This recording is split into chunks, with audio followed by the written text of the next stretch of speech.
Déconnecter ses émotions de son alimentation, c'est quelque chose de super compliqué à faire et c'est quelque chose de primordial pour réussir sa perte de poids. On passe toutes par là et moi la première, et en particulier quand j'ai mes règles, ça m'arrive encore. Je vais te partager 3 conseils moi qui m'ont grave aidé pour contrer ce phénomène. Déjà, apprendre à aimer ce que tu manges. Je suis désolée mais apprécier ce qu'on mange, c'est la meilleure manière de pas succomber à ses émotions parce que même si on est frustré, même si on est contrarié, si on n'a pas encore réussi à déconnecter ses émotions de son alimentation, ce qui va se passer c'est que on va manger nos émotions mais on va manger des choses qui sont bonnes pour notre corps. Et ça, c'est le premier vrai conseil et c'est même le meilleur. Deuxième conseil, et un des meilleurs, c'est compter le nombre de jours où vous tenez vos engagements. Moi, quand je commençais, la première semaine, c'était toujours la pire. Donc il faut pas vous décourager parce qu'au début, vous êtes super frustré, vous avez super faim. En fait, c'est normal au début que vous ayez super faim parce que votre estomac n'est pas encore habitué, votre corps n'est pas encore habitué. De plus, si vous avez repris la salle de sport ou une activité physique quelconque, votre corps va crever la dalle parce que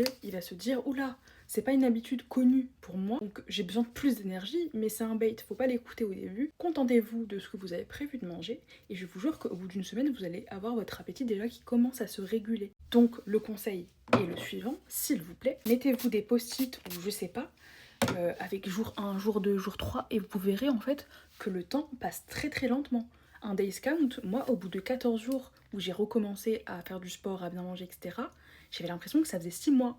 Donc ne sous-estimez pas le temps que vous passez à faire une discipline, faire un rééquilibrage alimentaire. Je vous jure, le temps passe très très lentement. Le temps est votre ennemi. D'ailleurs pour moi, le meilleur conseil, et c'est celui que je vais vous expliquer maintenant, pour déconnecter votre cerveau, vos émotions, de ce que vous allez manger. Je vous invite très fortement, lorsque vous avez des émotions fortes, comme la joie très intense, ou être contrarié, ou être triste, de respirer et de noter vos émotions, et de penser surtout à cette phrase: votre nourriture ne va pas régler vos problèmes et ne va pas apaiser vos émotions.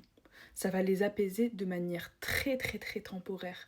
Et si vous subissez des crises d'hyperphagie ou ce genre de choses, je vous conseille très fortement de voir un médecin par rapport à ça parce que moi personnellement, bon, déjà c'est ce qui m'a aidé, mais ce qui m'a surtout aidé, c'est de me dire cette phrase: la nourriture n'a jamais réglé le moindre de mes soucis, si ce n'est pour la bonne nourriture, la nourriture qui fait du bien à mon corps. Oui, elle a fait du bien à quelque chose, c'est à ma santé, et c'est pas de l'alimentation qui est mauvaise pour la santé.